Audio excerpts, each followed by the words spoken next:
Ali ku SB4 Media oluvannyuma lw'okubeera nga twakutuusaako program ya Mulindwa nga alabirira mutowe tasobola kweyamba okutambula okwogera wamu n'okubako kye yeekolera. Twafunyeeko akasimu okuva ew'omukyalo ono agenda kuba nga atweyanjulira n'atwagirira wano we tutuuse tetumanyiiwo yagenda okubeera nga atunnyonnyola everything tulabe kubanga nti alina bingi nnyo betulina okunyumyako wamu n'okutuyamba. Tusanyusa okulaba Madamu Angel. Nange nsanyusa obbasangasa. Olambuli butya? Obulamu gyetuli. Nafunye kasimu kono ngamba SB4. Nalabye atikoyo gye watadde ko ku SB4 nempulira nga nkwatiddwako ng'amazima yankaabiza kuba natunuulidde omwana omuto ng'ate era naye yalabirira muto nendabira ddala nga challenge nene nnyo. Nga nze alumirira abaana ab'obulemu nensalawo nkubira essimu eyo so that tusobola okuleeta omwana oyo ne tumulabirira wano ku senta yaffe. Senta yaffe eno bagiyita Advocates for Children with Disability Noah's Ark era eri Ntebe wano. Yatandika ddi? Twatandika mu 2004 mu mwezi gw'omunaana. Nga mudiringa n'ababiki? Tudiringa n'abaana ab'obulemu naye nga ntandika ekintu kino natandika mbeera nnyo mu bazadde abalina abaana ab'obulemu. Era inspiration yange yali nnyo counselinga bamaama, kubagumya, kubalaga nti okuzaala omwana ow'obulemu si kivve. It's not a curse. Teweevuma mwana wo maybe mukama alina embeera lwaki yamukuwa because nakitunuulira nga 99% bakyala. Lwaki ngamba bakyala? Abaami we bazaala abaana ab'obulemu babalekera bamaama.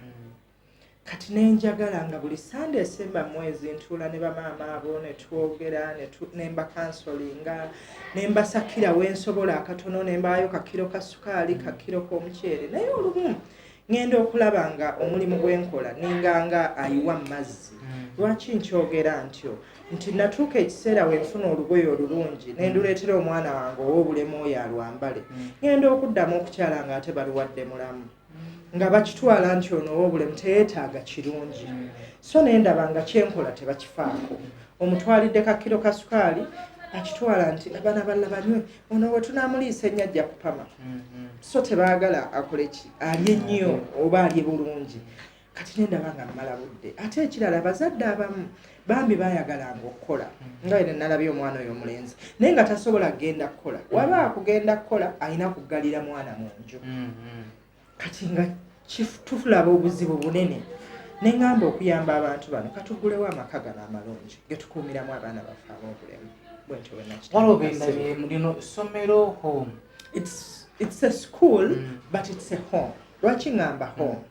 Nti twakiregisteringa nga amaka gaabwe because abaana baffe abasinga wano weewaabwe. Ffe bamaama, ffe bataata.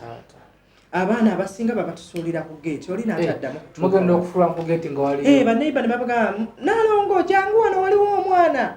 Mugenda okulanga bamuteeredde awo nga gw'olina omutuuma erinnya gw'olina okumanya ki ky'olina omukolera. Abalala abazadde ne bayingira wano bulungi nnyo n'akuwa details zo ze bulungi nnyo naye ogenda okuba essimu nga tebangako. Kwegamba bali bangi mulina wano nga temumanyi. Tuweza abaana 10 nga ne waafa leero ffe tumweziikira. Abalala nga batugaba waalifa oli mumpa.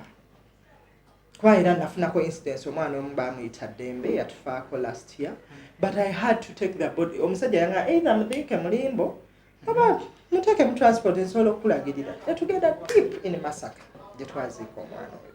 So tufuna challenges nyingi nti abalala bajja nga akulaza omwana we amwagala naye nga tamwagala nga yakoowa. Waliwo yangamba nze lwalifa simanyi kuba nakola byonna ne bigaana omwana agaanye okufa. Kati wuuyo gw'omusobola. Nze mbadde nnyingira ndabyeko abamu betugenda okulambulako n'otuza ne tubalambulako. Yesebo. Naye mpulidde nga oba weetagana kwebaza otya omutima gwagujja wa? Omutima nnyinza ogaana gujja ku maama wange because nakula nga maama wange maama w'abaana yatuzaala abaana 3 naye ate ye n'ayagala nnyo abaana era ewaffe tewaggwa baana paka wenjogerera leero kuba naye alina home lwakuba ate home eyiye abaana abali normal kids from the street abali HIV bwe batyo normal kids naye ate nze natunula nti passion ennyo tetugiwadde baana ba bulemu kwanze we namuwaako example nti lwaki tetubeerako n'abaana ab'obulemu yandaga nti it's a lot of work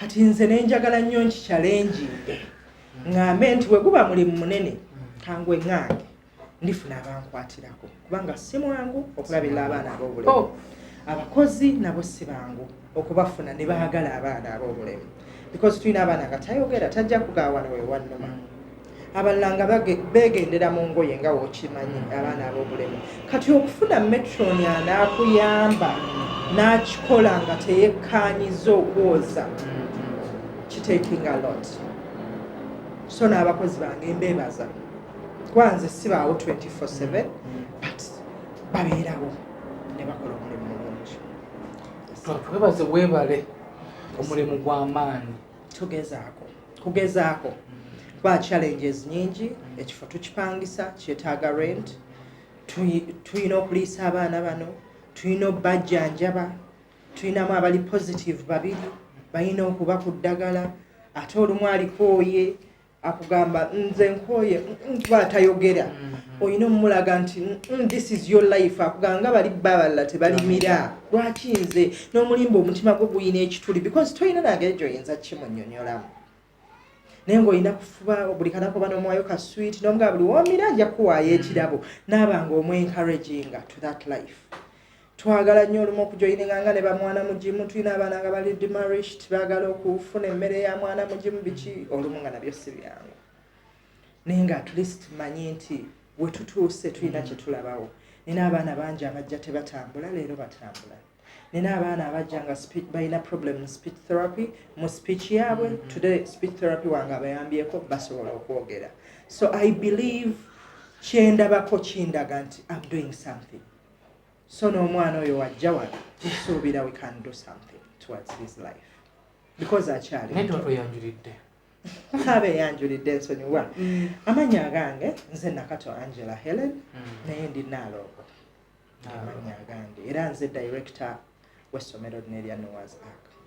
Okay, ndowooza director omuwulidde Nakato kuba Nakato tabeera mukyala Nakato Angela Naalongo mulongo ate nga Naalongo kyono ku bayitawo kitubulu essomero baliyita Noah's Ark nga ddyo lino essomero eringa home naye nga lalikolanga essomero nti woleetawo omwana bamujjanjaba nga bamusomesa era tweyanziza nnyo okutukyazaako ate tweyanziza nnyo n'okubeera ngaogoberera SB4 Media olw'emboozi gye twayalinze nnaku nga 2-3 emabega eya Gerard ng'alabirira mu Uganda we ali disabled omukyalo ono amutusabye mutukkirize tusooke tulambuleko ku ssomero lino then tulabe nga tusobola okugenda ekitemu tujjeyo muganda waffe tumuleete wano SB4 Media tugusa ensonga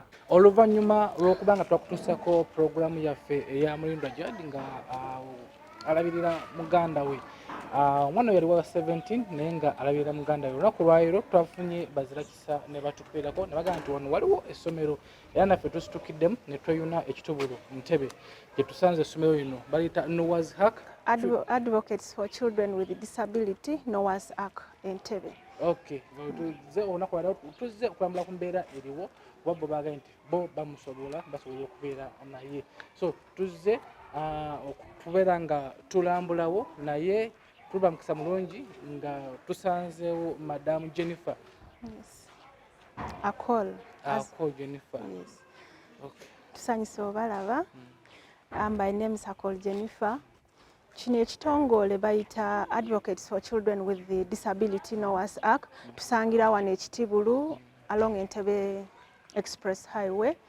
Tulabirira abaana abalina obulemu naye nga kisinziira type bw'obulemu omwana gy'alina kubanga wano tulabirira abo who are deaf and dumb, abalina cerebral palsy, abo abalina epilepsy naye nga we categorize them as epileptic, not epilepsy. Lwokuba tuyagala abantu okola ki okuyanguwa to understand the word. We don't use scientific words to explain to the community. Kubanga abamu tebasoma muko.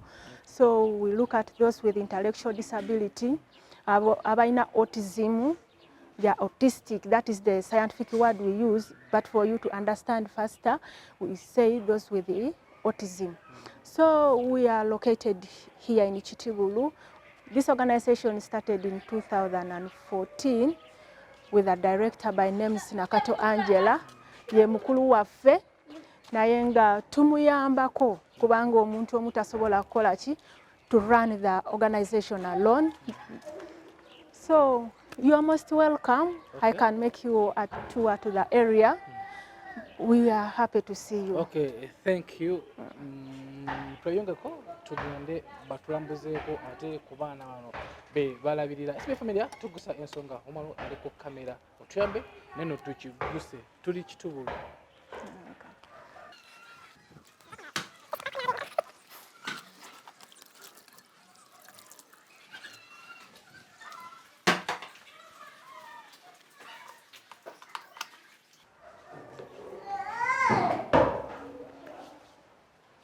So this is the physiotherapy room. Tutwalaga like our physiotherapy. Tutwalaga like our small sikibe. Nayenga in this class tutekamu abaana abaina cerebral palsy so that they can do enough exercises. Both basobola kola emirimu like they can all walking, running, neba dukeering. Teacher nange njagala fuka. Boba bera wano batula ne teacher wawe. That madam is my name's Namjavi Promise. She helps them to do exercises. Like this one is called Marvin. This is David Chiengo. But we love him so much, we call him even Jaja na tuyimba muko. This one is called Papa. That is the word he likes most. We have one girl in the physiotherapy room. She's called Naluja Maria.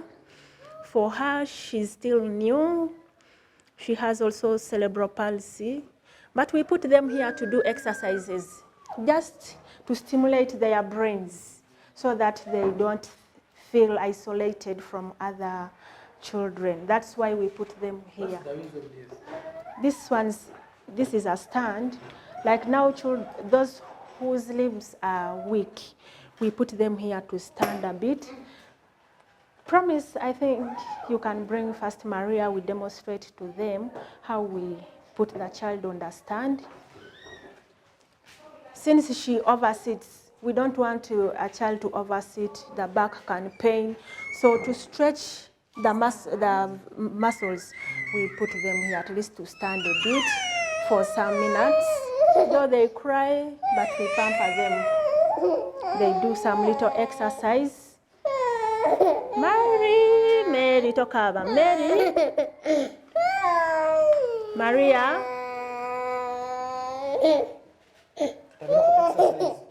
Yeah, Kati here she's standing straight. At least the bones, the veins, the muscles are stretched straight. When she's sitting down, she folds the leg. She overfolds the legs. There now she can stand a bit for like 5 to 10 minutes. Then we put her back to sit. David, now jango yimirire. Huh? Jango. Oh, bakuteke ku stand empale tegwa wansi owulidde. Oh, baby omulungi. Baby omulungi. Baby omulungi.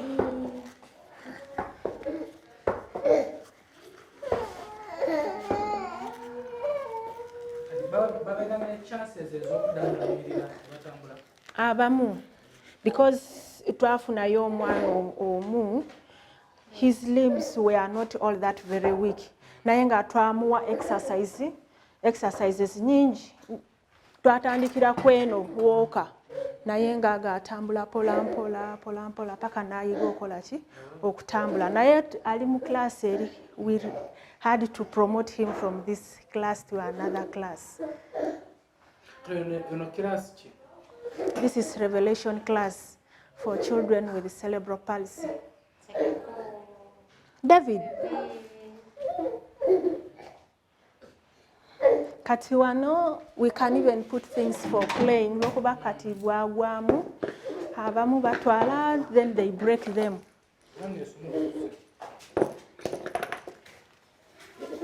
David, nsanyamuko tolaba ddole uno. Maria yakaaba. Maria akaaba. Mwana omulungi takaaba si ekyo?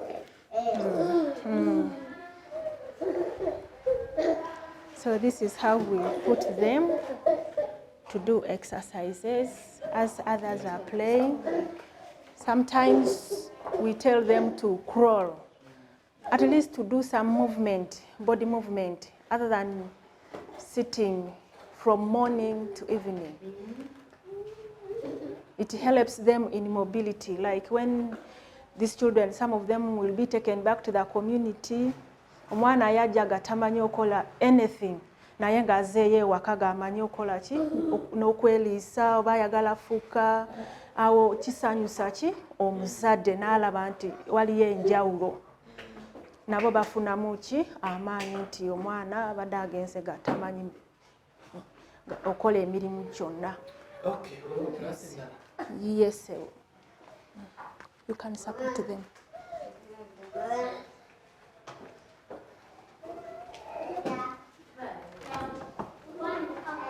Hello. Hello. Wano tulina okusoma sign language nzani. Atoni. Temumanyi.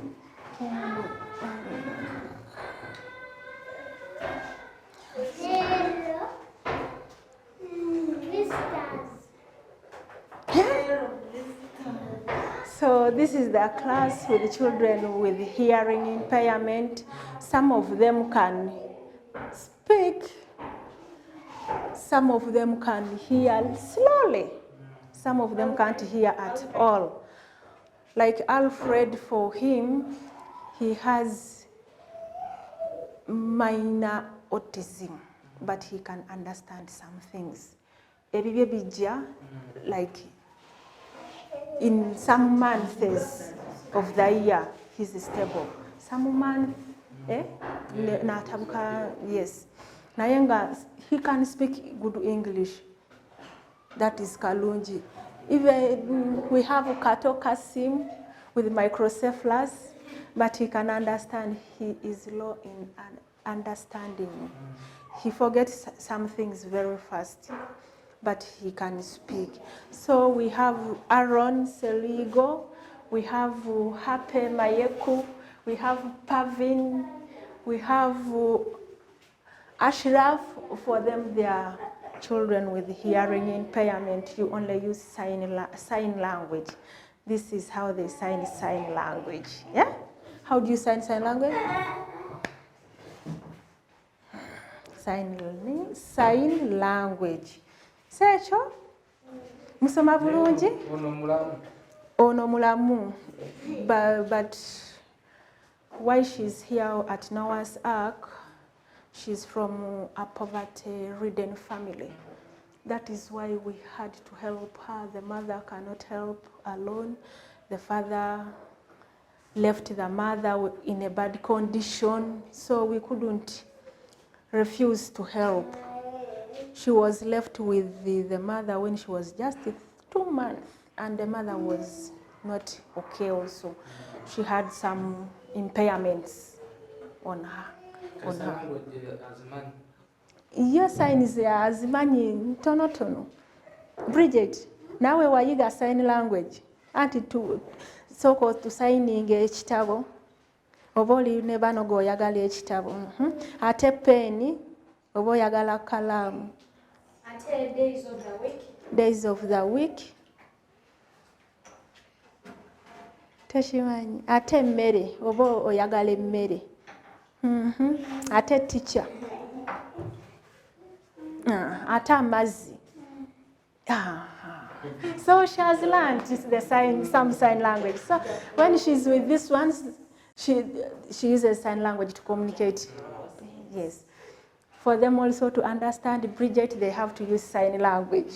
Okay, EntandikwasB4 MEDIA tukusa ensonga no class gye tulimu ndowooza kale gye tubaddemu ndowooza buli kimu kifuddeyo kirabye bulungi tugenda okuleeta omuganda waffe oli ali ekitemu naye nga tukyalambula Noah's Ark tuli wano Kitubulu Ntebe nga mu ssomero lya abaana abalina obulemu. Tugenda mu kilasi endala ate tubalambuleko tulabe nga tugusa ensonga. Hello. Mubeere musanyufu. Shamsha, mubeere musanyufu. Namanda, oli otya? How are you, Namanda? Sure. Oli bulungi?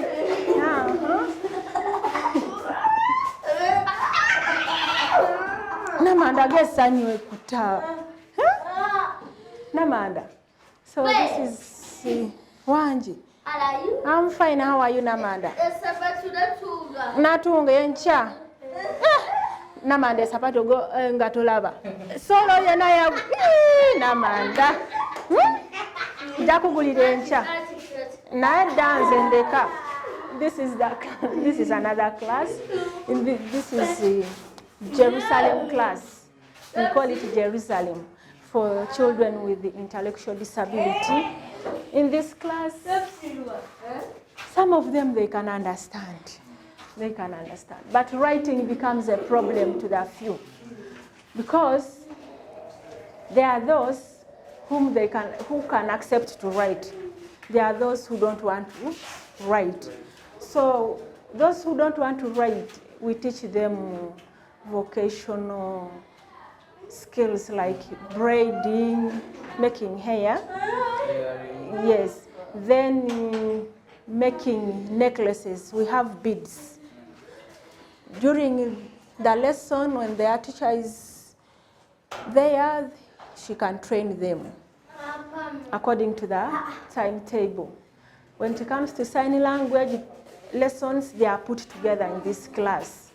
So they can read using sign language, the numbers, people found at home, they can sign our shapes, animals in the community, because for them they can walk.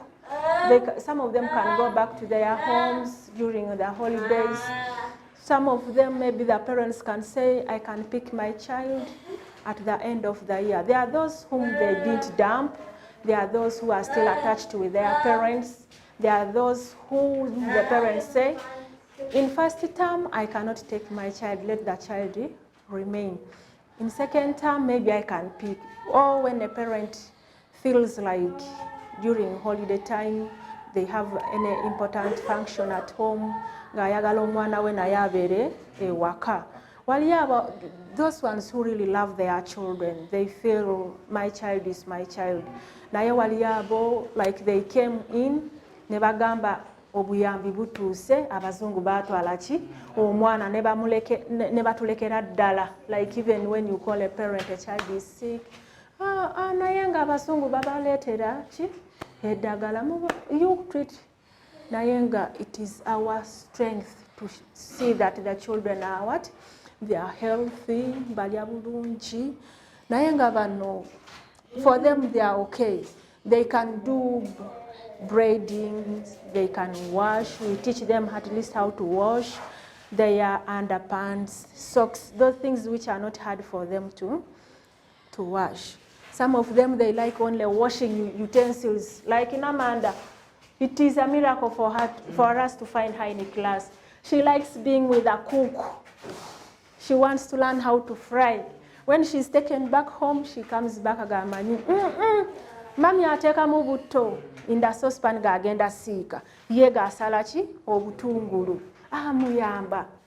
naye ng'omusande naye awulira ki essanyu nga omwana wa at least alina kyamanyiko.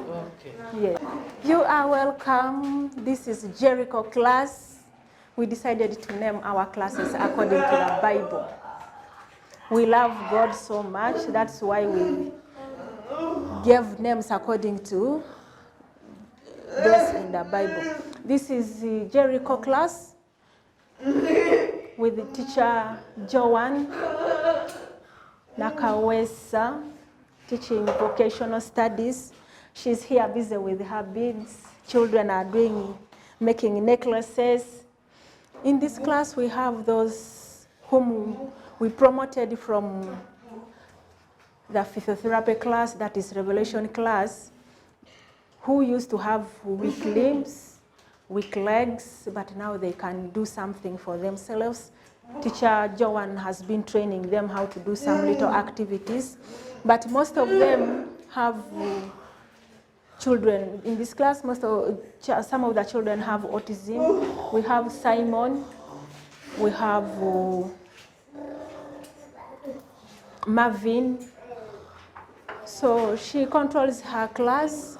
With Simon, he has just to have those items for playing. With the Priska, she's there making a necklace. But how do they come here? Some of them were dumped. Most of the children in this class were being dumped by their parents. But with loving kindness from our boss, she had to take that charge, that responsibility to keep these children. Though we have the documents in case of anything, we can still follow up where the child comes from. So we have our little angel here, Margaret. Margaret, for her, she's 3 years. She's going to make 4 in September. She came when she was not walking. She was using her buttocks for moving. Margaret, soko otambule ngeri gy'obadde otambula g'ojja wano. Soko otambule. Toyimuka, jangu wano. Simbira wano uchi. Margaret came when she was moving like that. But we saw it as a mess. Why? Whenever it could rain, she couldn't move from one place to another other than using her buttocks. And at the end of that day, the skirt or the clothes she's putting on are already dirty. So we had to train her to walk. Margaret, yimuka otambule. Soko yimuka tutambule. Nja kugulira no kachapati yimuka. Sekyo? Tujja genda eri tugule ne kachapati. So now she's walking. Gendo mwe uncle haga. Uncle oli akutte essimu. Oh, wow, mwe haga. Oh, we love you, Margaret. We had to use a walker. The other small metallic things I showed you, that's the ones we used for training her. Then at times we could hold her hand and we moved together, so that by that time she didn't love that exercise. But when she learned now how to walk, she became very happy. So nice. Yeah. Okay, this is Margaret. Kati she's even here, akola necklace ye. Eno genda gitunda. Sente meka. Meka? Sente bisatu. Onaagula ki? Chapati. Chapati meka? Satu. Chapati emu ya 10. Kale nja kuleetera sente nze ntwale ka necklace kano. Bannange omwana amanyi okukola necklace. Ate enkoko. Toyagala enkoko? Ojagala. Naye ojja kufuna eza chapati sekyo. Webale kola necklace. For her, her brain is okay. She has only those body deformities, the hands and the legs. We have also Marvin that was brought when he was crawling. He was just crawling. But now he can walk. Alex. It's amazing. Alex, naawe okola necklace banange ogenda twalira ani taata oba maama ani gw'omwagala nnyo maama oba taata omwagala ani soko oyimuke ffe tutambule ntwalaako eri ebafumbira emmere enjala ennuma ntwalaako ewali emmere. He can walk by himself. Tugende ntwalira ewa uncle afumba emmere tugende sawa ya mmere nno tugende. So that is how he walked, but when he was brought he was just crawling like at a young baby or a toddler, but now he can move. He cannot, he doesn't have that strength enough to jump. He can go back by himself. There is no need to carry him.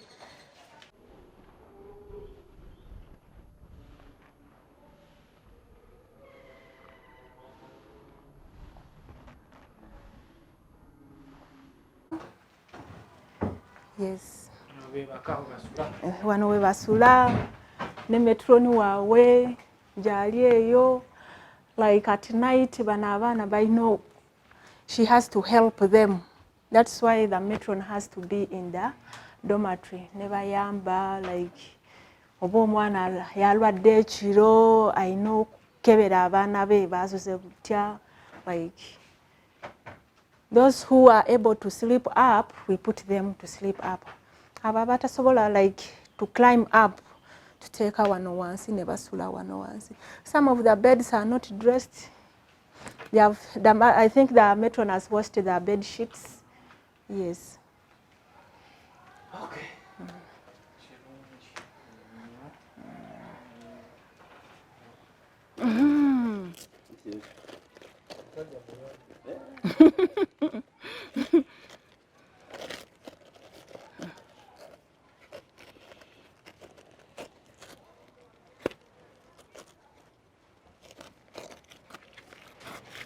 Lindako, lindako.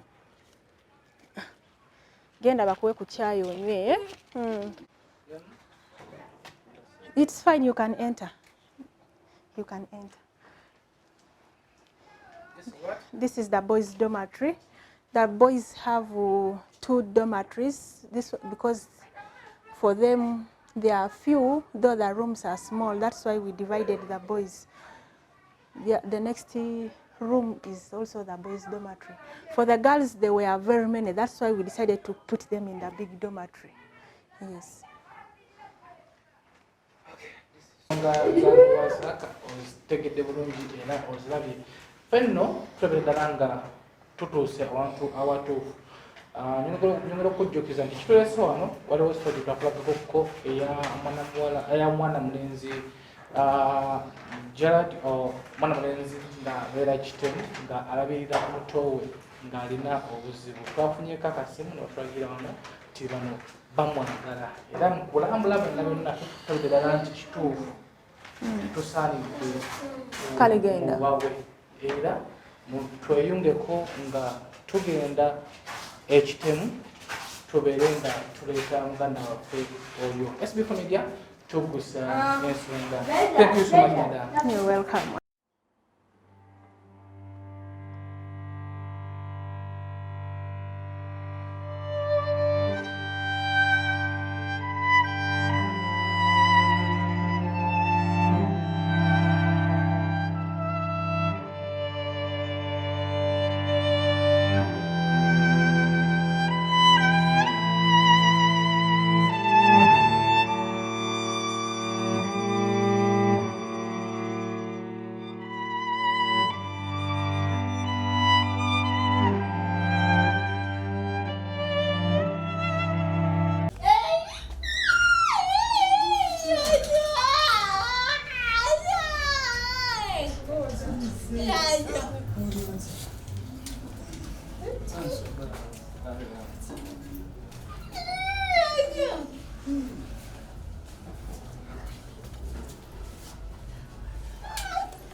Okay, oluvannyuma lw'okuva ekitubulu nga twabagambye nti tuyolekedde paka kitemu era nga wetutuuse bwe wali muganda waffe Gerard ne mukulu we tubaleetedde ne Aunty Angel yatusuubiza package namba era Aunty Angel bwe wanasole walaba yeeno omukusemberemu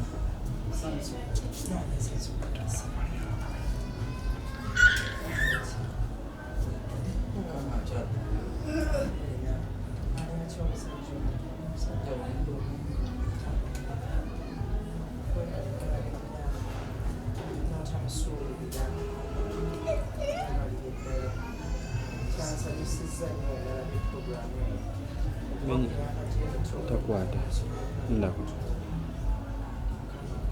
njiro lenda kwe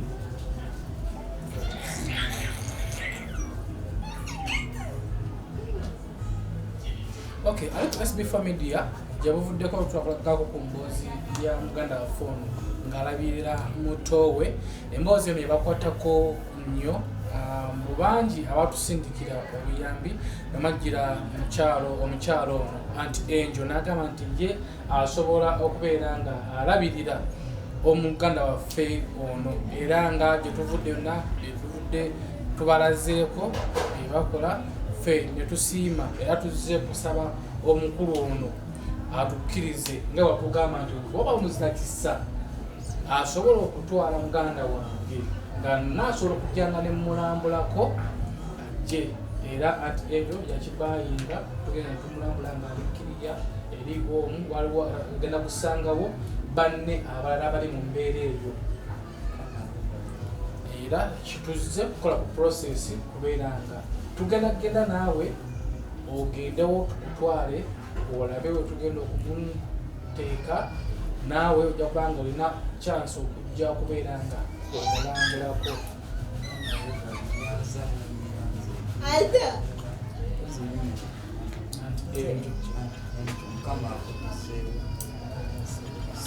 nsobola kukulaga busimu kitegeera era akusaba buli wonooyagalira ojja kufuna enamba yange eya simu ogenda kujolabewo wetutwala muganda we buli wawulira nga omwagala wadde tulina ennaku ffe zetuganziza zino zebakyala naye buli wiikendi tukkirizaga omutima we gukulumira ngaodukangajuna tujjamu ngoma bulungi era nsuubira ffe tujjamu kozesa ne exercise ezisingawo abeere ngaerimu asobola at least asobole okufuna nti oba alina gesita gyakola netumanya nti sawa yagenda mu tooyi wakola kino mumanya njala ffe tufuba oba training nga tulabe nti abeerako naye kyeyekolera ngaomusajja si buli kimu tuba nekimukolera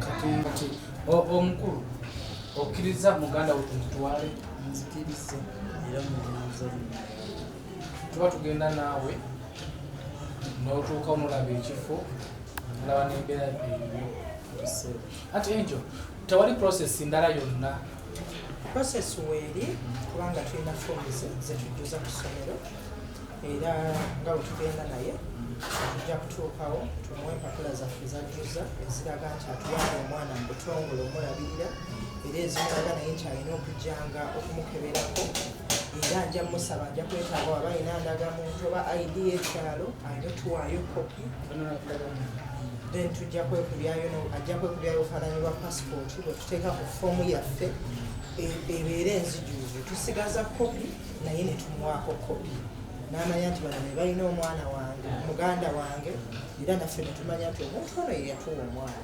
bwewabaawo kyonna ekyetaagisa tumukubira waba omwana kati nga ali ku ddagala tulina ebibuuzo era bebadde mubuuza abadde alina eddagala lyamira kyava kuki byonna aba alina obitukkiriza mu foomu yaffe okutuyamba okugoberera okulabirira omuto ono kuba waliwo ababa bamira eddagala olunakuyina badetamira ngaate alina eddagala lyaliko ngaabamu ensimbi ezo ezakijjazi so tujja kwetaaga ajjuze empapula zaffe okuba nti zituwa omwana official kyoli ne wajja n'ababuuza omwana oyo mwamugjawa tujjayo empapula zaffe omukulu ono yasayininga wano yegundi etuwa omwana okay ekyo nze kyensanyusizza nti liri ssomero ate nga maka agenda kubeera nga asoma ate nga bijjanjaba.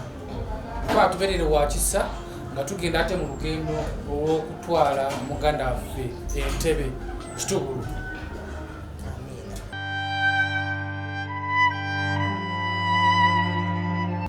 Ali ku SB4 Media eggaali eno tulaba nga ekaddiye ennyo yesekoze ogwayo guweddeyo. Tugenda kugireka, tugenda mufunira eggaali empya. So ekiri kuba yo emuleseewo ate ekaddiye ennyo, so tumutwale nga waali ebirala bye tugenda kufuna bufuni birala.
Omuteekako wansi nga tali mu kagaali.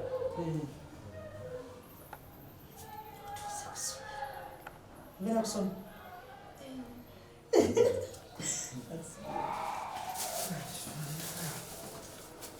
Wabula Brenda alete forms.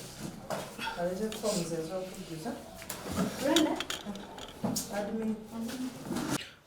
Oluvannyuma lw'okutindiga olugendo ate okuva ekitemu tukomyewo ate ku Noah's Ark ng'akyamukisa mulungi muto waffe ejjira tumuleese wamu ne muganda we naye tumuleese okulaba muto we w'alaze era wano we tutuuse we tukomyewo ate bayita ku Noah's Ark nga mami kuliko olugendo Kalesebo namwe mulukulekesebo. ya omukulu tukwaniriza wano ku Noah's Ark. Nange nsanze okubalaba. Kati era ekigenda mu maaso kwe kusayininga empapula ezigenda okubeera nga zitukkirizisa. Tunyonyola process eno mami. Tulina empapula zaffe zino eza admission ezigenda okukkiriza mutabani waffe okubeera wano naffe. Tujja musaba akafaananyi ke tukateeke mu file ne mutabani waffe tujjamu ku by'obufaananyi bwe tubeera nabyo mu file, then atuweeko ne ku history y'omwana. Lwakuba kati nga tutamanyi we yazaalibwa biki naye at least ayinza okuba akyajjukira erinnya lya maama oba erya taata you know amanya g'omwana ye agage gali ki bye tukipinga mu file yaffe nga record tukkirizisa okubeera ne mutabani waffe omumpya leero. Okay, tuyingira maaso ne process. But before putting in the details, njagala kumanya, since he has no person like relatives who are going to stand with him, ani agenda kuyimirira taata wa omwana SB4. Then we shall request him to bring also the passport photo we put in his file. In case we have visitation days, gofunye obudde noja n'omulabako tumuwa omwana amaanyi, like he shouldn't lose hope. Yes. Tuyenda kafuna. Okay. Erinnya ly'omwana yani? Ye Gerald. Ayina eddala? Talina ddala. Tujjamuwa eddala sooka okola erya Gerald ndabe lyennaamuwa. Taata yagenda kutufunira. Tujjamufunira wa.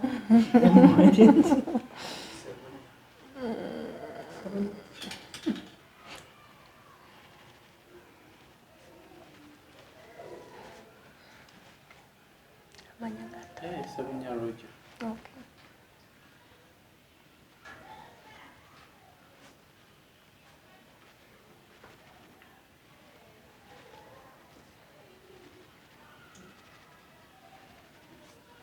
Telephone number 0700 89 72 95 73. Okay. Do you have an email address? I can write. Okay. Physical address where you stay. Mapingi.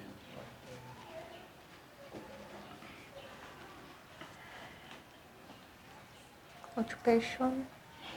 Yeah. Toseka.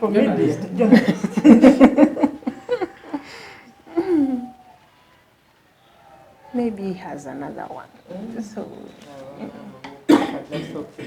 next of kin amanyago. Mulindwa Robert.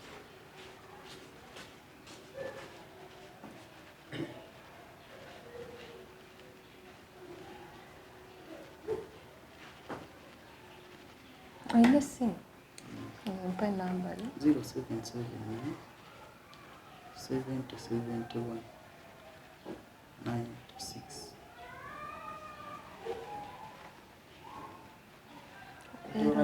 ekyalo bakiyita bati Kitemu.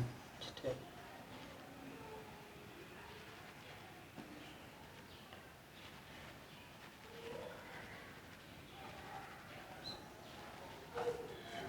Kakati Muganda wo, how can I say, does he have any chronic disease apart from the disability? Tying nine.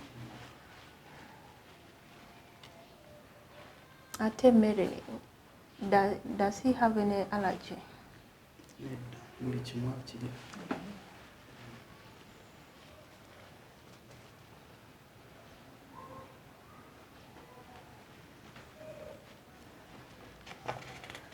I think byebyo. Okay, omulungi ali ku SB4 Media tugusa ensonga ate nga tunywerera ku mazima. Kino kye tuliko kubeera nga muganda waffe bagenda kumutuwa mu butongole. Nsanyuse okumureceivinga ku ssomero lyaffe lino erya Noah's Ark. Okay, omutuwadde. Era tukusuubiza nti tujja mulabirira ate naawe sigala ng'ojja ng'omulambulako. Neyanzanya neyanzige nabo webalibira na mutima mulungi. Okay. A good boy, surely. Okay, tweyanziza nnyo wenna ndowooza omulimu ogwamututumwa okukola tugusenvuddeko. Mami tweyanziza nnyo okubeera n'omutima mulungi. Omwana yoyo Omwana mulabi Gerald. era tujja mulabirira bulungi Gerald. Okay. Just ekibadde kinnumya omutwe. Okikola otya?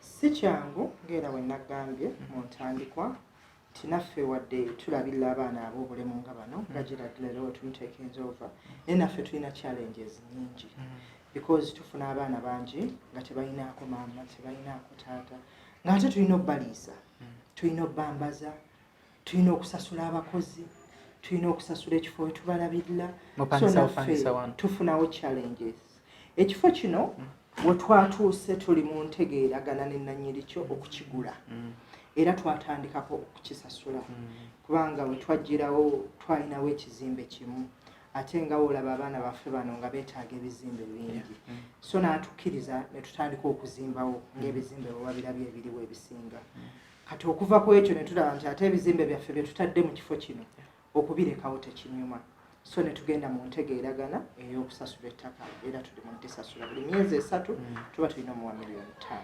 Okay, wena ali ku SB4 ndowooza ensonga oziwulidde omulimu munene nnyo abaana bangi naye naffe tuleesewo omwana waffe naye tumuleese tutya kati nno kitugendako mutukkirize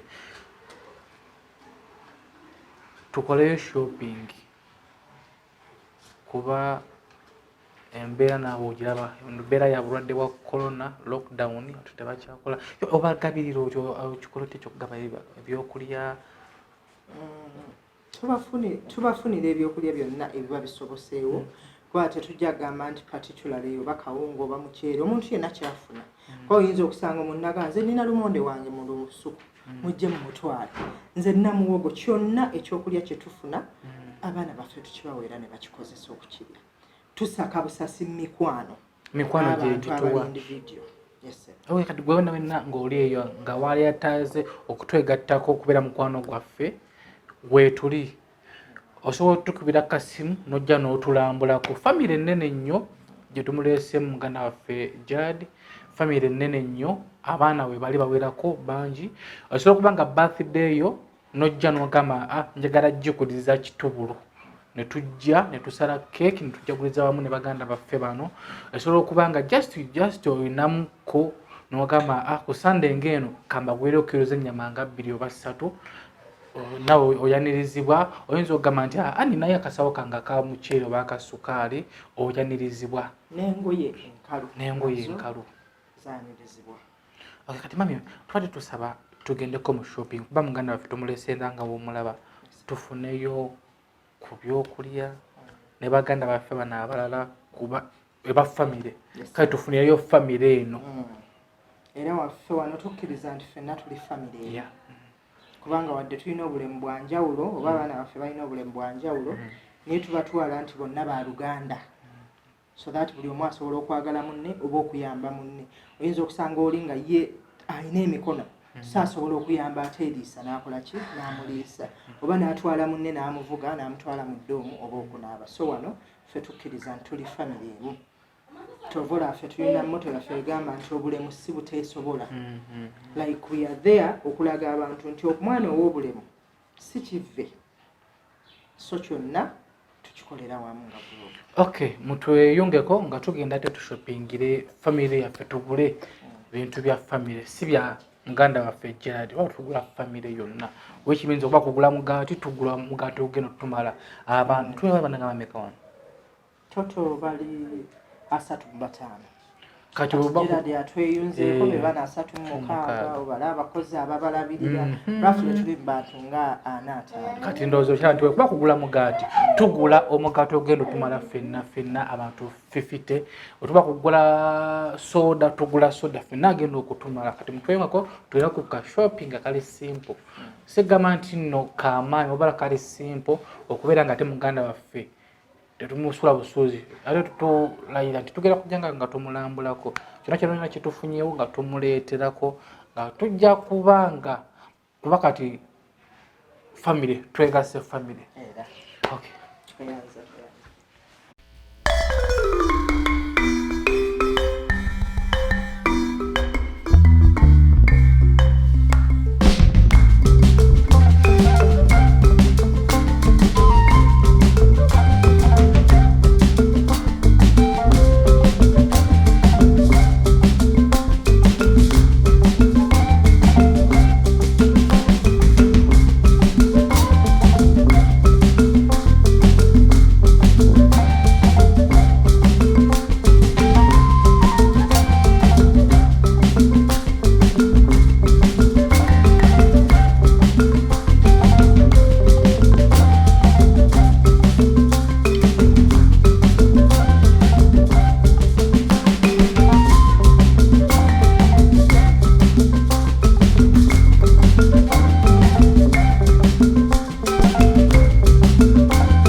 Okay, aliku SB4 Media tumaze okuvaayo mu shopping yaffe ey'Abaganda baffe naye kati nti eno yo efuuse family nga wano wetuli bagiyita nga wano wetuli wetuleese muganda waffe era nga yono shopping gye tusobodde okukolera family yaffe eno tubaleetedde ku byokulya okuli emmere sabbuuni sukaali byakunywa kwegamba si kinene nnyo okusinziira mami omulimu guno gwakola kino si kinene nnyo katono nnyo naye engeri tugenda obanga naffe tufuuse ba famire tusazeewo tubeere nga tukwatira wamu okubeera nga naffe ate embeera emu tugirongoosaako.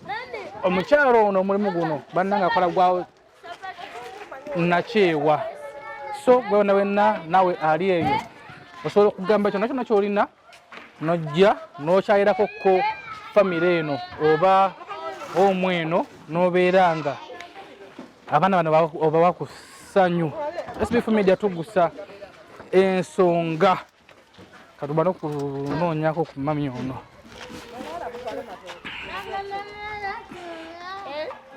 Bino abalenzi baliwo baddirisi muyitaawo muteekeko wali muyitaawo eno naggaddeyo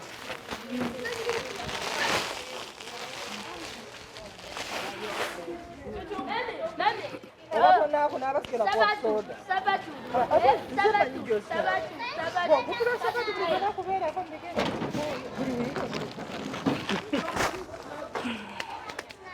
ogamba kunaaba kale mukwano. Okay, mami kulikayo ku shopping. Tuvuddeyo ssebo tweyanziza Sinyo omuntu ali eyo abawagizi baffe be bakikoze. Abawagizi baffe bonna aba SB4 mwebale nnyo mwebalire ddala mukama abaddizeewo we mujje. Okay, gwe wonna wenna yatuwa kyonna kye wasobola tweyanziza nnyo naye nga wano wetuleese muganda waffe Gerard era nga ate kyetugendako kati kwe kuzzaayo ate mukulu we ekitemu naye tubeeko kyetumuyiyiza. Olunaku olwaleero tubasanyufu nnyo okubanga ensonga yaffe eno tulabika okubanga tugituuse kugigusa nti SB4 Media tugusa ensonga ate era nga tuli ku mulamwa. By the way tulina wheelchair eri twagireseeyo nga yakaddiwa yakola ogwayo nekaddiwa tugenda kusasula wheelchair mmeka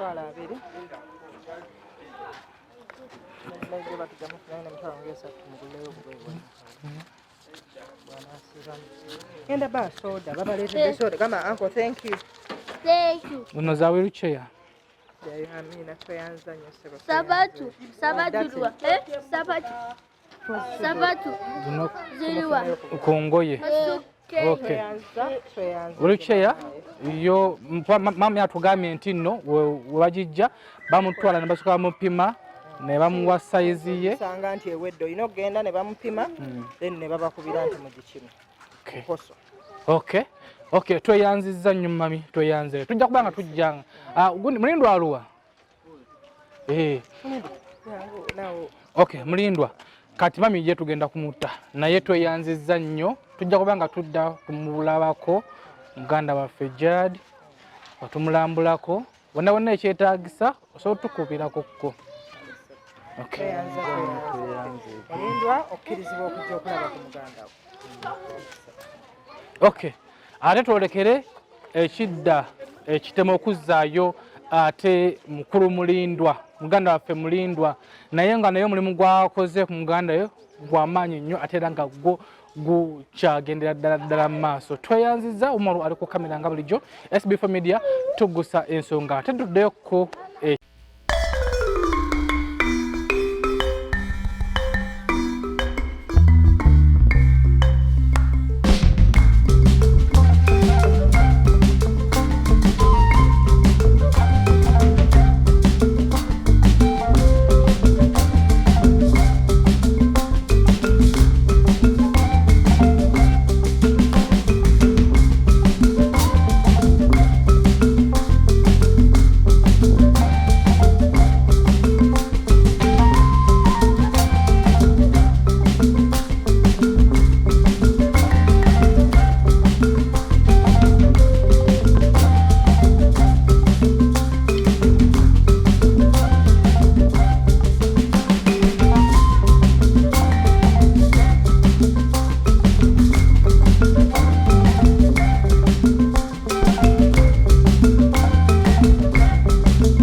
kino kyolengera we wano family gye tuleeseemu muganda waffe Gerard era yeno family baganda baffe bazze olunaku olwaleero okubeera nga abeeyungako era nga ye family ye okuva n'olwaleero bamwaniriza banne buli nagenda kulaba wano naye ali disabled so tumwaniriza mu family eno wewe na wenna ali eyo tukwaniriza ate era tweyanziza nnyo okubeera nga otukkirizaamu okubeera nga ate tutuukiriza ebintu bibaba batutumye tugusa ensonga SB4 MEDIA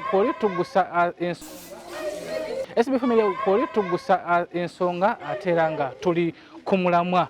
Okay, bona bena ali ku SB4 MEDIA ate tukwaniriza ku nkomerero ya programu yaffe eno ngo tulengera tuva kitubu Ntebe kubeera nga Gerard tumuteekayo era nga omukulu ali wano ekiwobalo kyatandise dda okumukuba kati owulira otya? Mpulira era mu misinga naye lwomutadde walungi osimyewo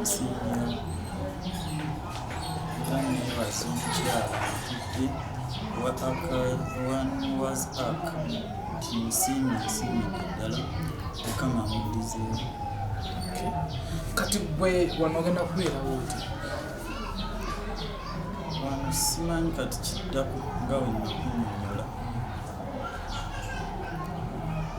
Aliweta kutandika okukola kuba wali okukabiruga nti singa bamukuggyako otandika okukola nayo ne weeyiiya ogenda tandikira wa? Saawa eno sobola kugamba nti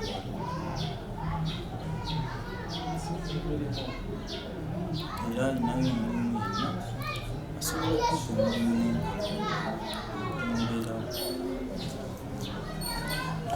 Okay, gwe wenna ali eyo ffe ogwaffe omukulu ge yatuyitira agamba nti muzira kisaali eyo singa avaayo n'agamba nti muganda wange wona amutwala agenda mulabira bulungi amuwa era ffe tukitukiriza naye gye tuvudde story yonna ogirabye tumutudde ku WhatsApp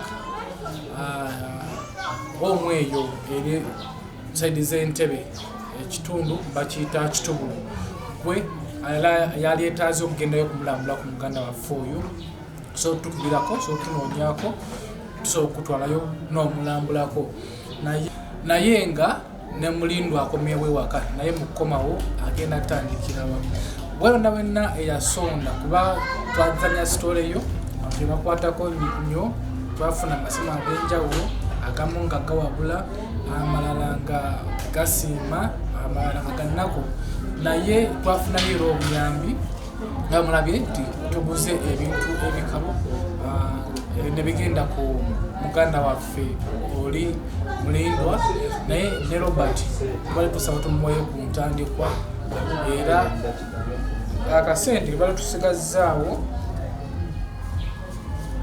ebeera Entandikwa oyiye obulamu no sente ziwera ddala miliyoni oyiye obulamu teweebaza nze wabala weebaza omuntu ali eyo abalaba emboozi yo ne bakwatako zosere tuzikwadde oyiye obulamu bonna abali bamuyambyeko tweyanzeza naye okuyamba munange tekukoma so obuyambi bwo abadde abwetaaga muganda we abadde naye oba oliawo ebintu ebimu nga tasobola naye gye tumututte kyamukisa mulungi nti liri ssomero ate era agenda kubeera nga afuna obujjanjabi obulungi oba oliawo mukama nga asiimye batubuzizaamu abakutusinga batugaa nti ayinza n'okutambula oba oliawo n'okwogera so tubeere nga tusaba mukama nga tumwekwasa kuba embeera ya Mulindwa embeera ya Robert eyinza okudda engulu neetereera. Okay, oba ku busembayo busoboka muntu oba ku busembayo bw'empwa buli omu alina kaatodde nti mukama amuddizeewo sirina kyensobola mulaga nti nsiimya naye tuyanza nnyo tuyanza kujja kubadde nina kyensaba kusabira Mukama mbadde nsaba ssente zino zisigaze wanaabayo obwakalala tunaatupingako netufuna naye olabu netufuna sente zo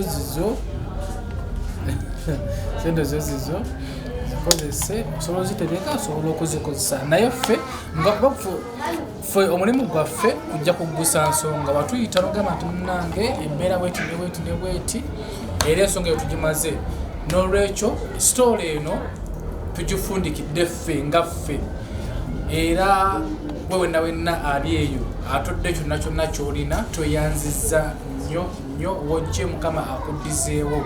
SB4 Media tugusa nsonga ate nga tuli ku mulamwa kyetuva tusaba gwe wenna atubeereddewo mu mbeera yonna yalaba emboozi eno n'ogisharinga obolewo nawe n'ogipostinga tweyanziza nnyo naye ffe ogwaffe gukumi wano omuganda bwe tumukugjeeko tumutadde awantu awatuufu agenda kusoma agenda kubanga alya bulungi agenda kubanga yeebaka bulungi paka obulamu bwe bwonna mpozi nga kuba omwagadde nti mube muganda wange naye endagano gy'osayinize ekukkiriza okugenda okumulabako weoyagalidde naffe tujja kuba nga tumulambulako wetusobodde kati gwe oli waddembe okuyiiya obulamu entandikwa yegifunye waddembe okuyiiya obulamu bwokoze eki oba okoze eki ffe emboozi eno tugimalidde wano era gwe wenna ali eyo ffe ogwaffe guwedde era toddamu kusindika bubaka oba sente oba ki ffe nga SB4 Media ogwaffe gukomye era njagala okusiibula nti ku mboozi ya muganda waffe Gerard ne mutowe Mulindwa tukusiibula twagala okusiima Umaru akoze ku kamera twagala okusiima tiimu SB4 Media yonna tutambuzizza ensonga eno paka kati twagala okwebaza abawe b'amagezi abatuwadde ku magezi ag'enjawulo abatali bamu netwagala okubaza abatusabidde okubeera nga tutuuka ku kkula lino ery'okubeera nga tuggusa ensonga eno tweyanziza nnyo tweyanzeege era beera bulungi weeraba.